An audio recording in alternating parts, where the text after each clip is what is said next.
France non, c'est vous qui êtes de mauvais jamais été un phénomène nouveau. Est-ce que c'est en 2025 qu'on connaît ce phénomène pour la première fois?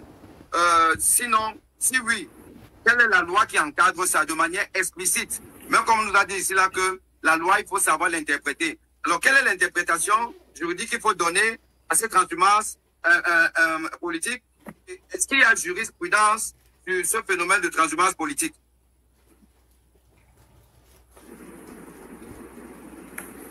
Vas-y. Vas-y. Moïse, n'est-ce pas? C'est Moïse? Oui, tout à fait. Oui, tout à l'heure, quand je répondais à l'honorable Motte par rapport à ce qu'il disait de mes rapports, des rapports que j'ai étudiés, il disait que ces partis-là ont consacré uniquement les candidatures indépendantes. Et je disais que c'était faux.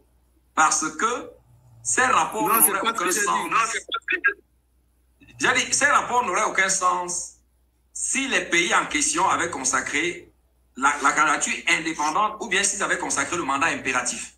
Ces rapports n'ont de sens que parce qu'à la base, les partis ont consacré le mandat représentatif qui, par essence, ménage la liberté et l'indépendance de l'élu vis-à-vis du parti qui l'a investi. Ça veut dire que ces rapports n'ont de sens que parce qu'il y a un lien en amont entre l'élu et son parti.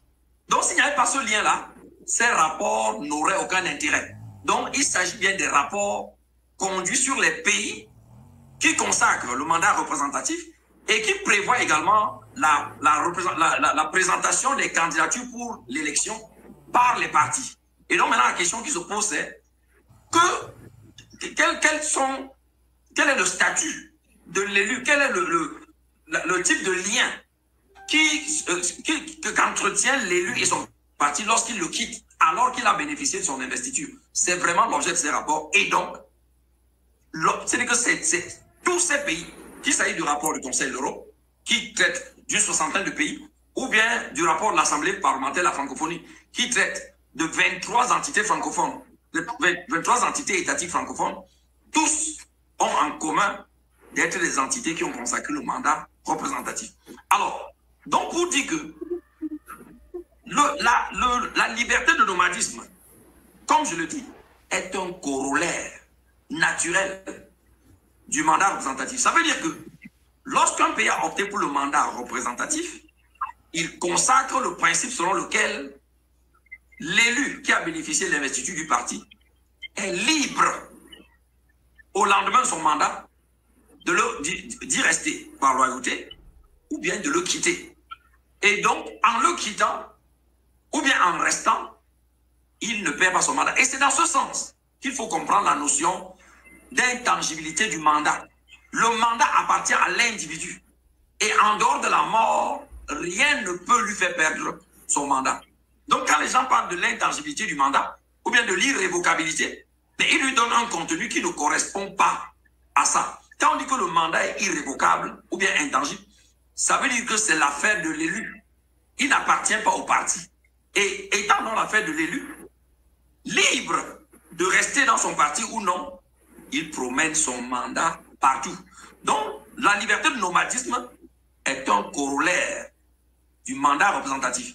Parce que par essence, ce mandat est aménagé pour protéger l'indépendance et la liberté de l'élu vis-à-vis de son parti. S'il est non libre de son parti, ça veut dire qu'au lendemain de son adoubement comme élu, il peut le quitter. On peut l'exclure. Il peut démissionner. Mais il conservera son mandat. C'est ça l'irrévocabilité. Et donc, conservant son mandat, il le traîne là où il va avec les attributs qui y sont associés, dont notamment le pouvoir d'investir un candidat. C'est ma thèse. Et elle est implacable. Donc, comme pour vous répondre, pour résumer, le nomadisme, la transhumance politique qu'on appelle encore nomadisme politique ou bien encore migration partisane est attachée au mandat représentatif. On n'a pas besoin d'un texte pour le consacrer.